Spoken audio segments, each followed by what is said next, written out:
إن الحمد لله والصلاة والسلام على رسول الله أما بعد. قال الله تعالى في كلامه المجيد وفي الفرقان الحميد: أعوذ بالله من الشيطان الرجيم. رب هب لي من الصالحين فبشرناه بغلام حليم. صدق الله العظيم. আলহামদুলিল্লাহ, সম্মানিত ভাইরা, আজকে আমরা জানব পিতা হিসাবে সন্তানদের প্রতি আমাদের কি আশা রাখা উচিত আর তাদেরকে কিভাবে লালন পালন করা উচিত। এক্ষেত্রে আমাদের পিতা বা মাতার কি করণীয়, বিশেষ করে নবী পাক সাল্লাল্লাহু আলাইহি সাল্লাম, নবী রাসূলগণ তারা সন্তানদেরকে কিভাবে লালন পালন করেছেন।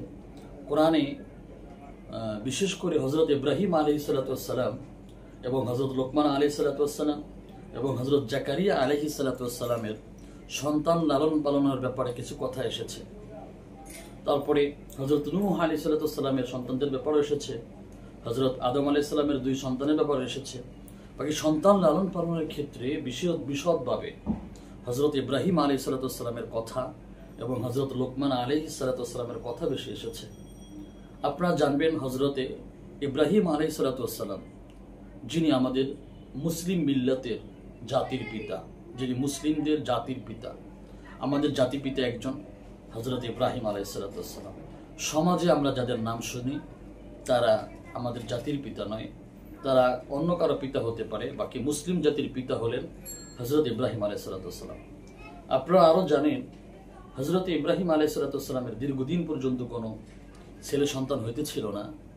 তার বয়স যখন ৮৬ মতান্তরে ৯০, এমত অবস্থা আল্লাহ তাআলা তাকে সন্তান দিয়েছিলেন। তিনি ওই বয়সে, যখন সাধারণত নিয়মে হওয়ার কথা না, কিন্তু আল্লাহ তাআলা যখন দিবেন তাহলে তখন নিয়ম চলে না, নিয়মের ব্যতিক্রমেও আল্লাহ রাব্বুল আলামিন দান করতে পারেন। হযরত ইব্রাহিম আলাইহিস সালামকে সেই বিরুদ্ধ বয়সে আল্লাহ তাআলা সন্তান দান করলেন। তার নাম আমরা সকলেই জানি। প্রথমত যে সন্তান, তার নাম ইসমাঈল আলাইহিস সালাম। দ্বিতীয় ছেলের নাম হলো ইসহাক আলাইহিস সালাম। তিনি আল্লাহর কাছে দোয়া করেছিলেন, রব্বি হাবলি মিনাস সালিহিন, হে প্রভু, হে আমার রব, আপনি আমাকে একটা নেককার ছেলে সন্তান দান করেন। আল্লাহ তাআলা তাকে বলেন ফাবাশশারনাহু বিগুলামিন হালিম। সূরা সফফাতের ১০০ নম্বর আয়াত, ১০১ নম্বর আয়াতে আল্লাহ বিশদ বলেছেন যে আমি তাকে একটা সন্তান দান করলাম। দেখেন, প্রথমত পিতা হিসাবে আল্লাহর কাছে সন্তানাদি চাওয়া, আল্লাহ দান করলে আল্লাহ তাআলা কৃতজ্ঞতা জ্ঞাপন করা। কোরআন কারীমে অন্যত্র এসেছে সন্তান পাওয়ার পরেই হযরত ইব্রাহিম আলাইহিস সালাম সর্বপ্রথম যে কাজটা করেছেন সেটা হলো তিনি বলেছেন, আলহামদুলিল্লাহ, সমস্ত প্রশংসা মহান রবের, যিনি আমাকে ওয়াহাবালি আলাল কিবারি ইসমাঈল ওয়া ইসহাক ইন্না রাব্বি লাসামিউদ দুআ। তিনি এভাবে বলেছেন যে সমস্ত প্রশংসা মহান রবের, যিনি আমাকে বৃদ্ধ বয়সে ইসমাঈলকে এবং ইসহাককে দান করেছেন। সুবহানাল্লাহ বিহামদি।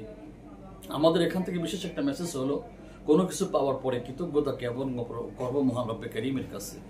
আবার অন্য শুরুতে যে আমি আয়াতটা বলেছি রব্বি হাবলি মিনাস সালিহিন, ওই আয়াত থেকে আল্লাহ তাআলা আমাদেরকে মেসেজ দিয়েছেন যে যতই কিছু হোক না কেন, যে কোনো পরিস্থিতিতেই তুমি আল্লাহর রহমত থেকে নৈরাশ হবে না, আল্লাহর কাছে চাইবে, যে কোনো সময় আল্লাহ তাআলা সেটা দান করতে পারেন। তো সন্তান চাইলেন, আল্লাহ দিলেন, আল্লাহর কৃতজ্ঞতা জ্ঞাপন করলেন পিতা হিসাবে। তারপরে তিনি আল্লাহর কাছে দোয়া করলেন সন্তানদের জন্য, রব্বানা ইন্নী আসকানতু মিন যুররিয়্যাতি বিওয়াদিন গায়রি যী যারইন ইনদা বাইতিকাল মুহাররাম।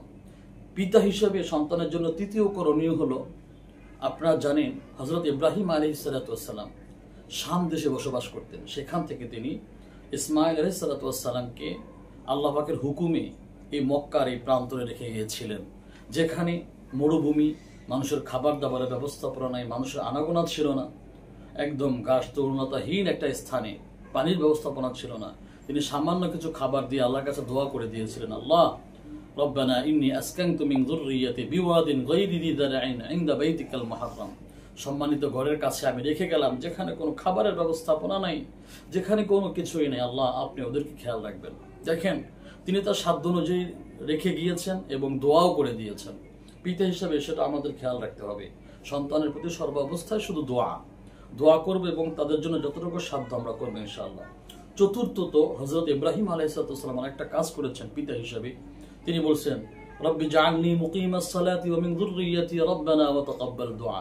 হে আমার প্রতিপালক, আপনি আমাকে নামাজি বানাইবেন, সাথে সাথে আমার পরিবার পরিজনকেও নামাজি বানাইবেন। এই আয়াত থেকেও পিতা হিসাবে আমাদের করণীয় হলো যে আমি নিজে ভালো হব, তারপর সন্তানদেরকেও ভালো হওয়ার পথে দাওয়াত দিব ইনশাআল্লাহ। আমরা পিতা হিসেবে এটা কিন্তু করি না সমাজে।